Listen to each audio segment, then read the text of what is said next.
Good morning, Flagler County. I'm Rich Carroll. You're listening to Flagler's Morning News on Wednesday, May 31st. The National Hurricane Center announced their forecast for the season, and they said it will most likely be a near average season. But just because you hear the word average doesn't mean hurricane season, which starts tomorrow, can't be dangerous. Amy Cherry has more with Flagler County Emergency Management Director Jonathan Lord. Whether it's a near average season, a super busy season, or a very quiet season, all it takes is one storm to impact our community, and then that storm can be devastating. So I'd like people to pay less attention to the forecast and more being prepared and being ready and being informed. Lord explains how you can prepare. I think the number one thing is making sure people have a disaster kit. Again, taking advantage of the sales tax holidays going on now through June 9th. If you don't already have a kit, go ahead and start building one. If you do have a kit, now is a great time to update the kit and make sure, especially if you have non-perishable food, it hasn't expired. If you had bottled water, make sure the bottle is still intact and the plastic isn't getting thin and breaking down. So that's really number one. Number two is making sure you know whether you live in an evacuation zone. Lord says those zones have changed. We now have a potential hurricane evacuation zone and a potential lake flood evacuation zone. That's a little different than our old A through F system.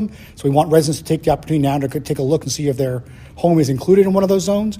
It does not mean that you're in the zone that you're definitely going to get evacuated. What we're going to do instead is we're going to order evacuations by neighborhood. So when the time comes in an emergency, we'll mention the neighborhoods being evacuated.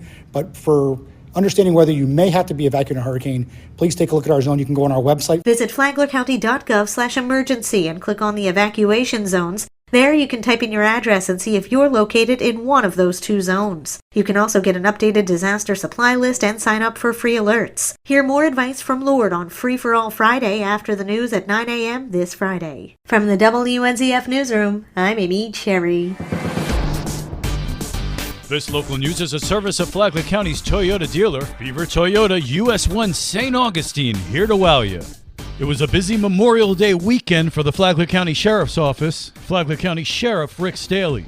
Over 860 calls for service, conducted over 150 traffic stops, made 25 arrests, and sadly, 5 of those arrests were for driving under the influence. Obviously, people did not listen to the warning to celebrate moderately and remember our fallen heroes. So 25 people went to the Green Roof Inn for Memorial Day weekend. On Friday night, the Flagler County Sheriff's Office conducted a joint DUI operation with the Florida Highway Patrol, which resulted in 3 DUI arrests, 18 citations, and 33 warnings. On Saturday afternoon, the Flagler County Sheriff's Office arrested a Palm Coast man after he aimed a gun at another person's head for using his driveway to reverse their vehicle. On Sunday, a fugitive out of Okeechobee County was captured by Flagler County Sheriff's Office deputies in Bunnell. He had an active warrant for burglary. But overall, our community remembered our fallen military heroes professionally and being sober. So great job to our deputies and our communications operators and our detention deputies that had to book in so many arrests over the weekend. Great job by our team, making sure everybody could enjoy a safe Memorial Day weekend.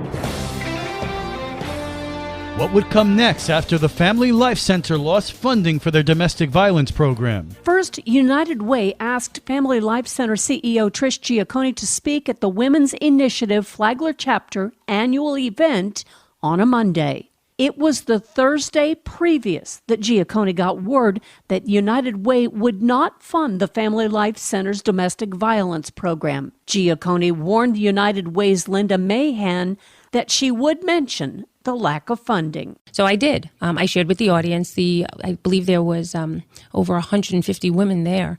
I shared with them that we had just learned that we did not receive funding for our domestic violence shelter. Giacconi said the CEO for United Way was in the audience and that the two had not talked about the shelter's lack of funding. They have set up a meeting, though. Listen to the Business Report on WNZF Saturday mornings at 10 and anytime on the Flagler radio app. Tomorrow, how did the FLC's domestic violence shelter go from $50,000 to $0? From the WNZF newsroom, I'm Deb Albertson. And now you're up to date on Flagler's Morning News. I'm Rich Carroll.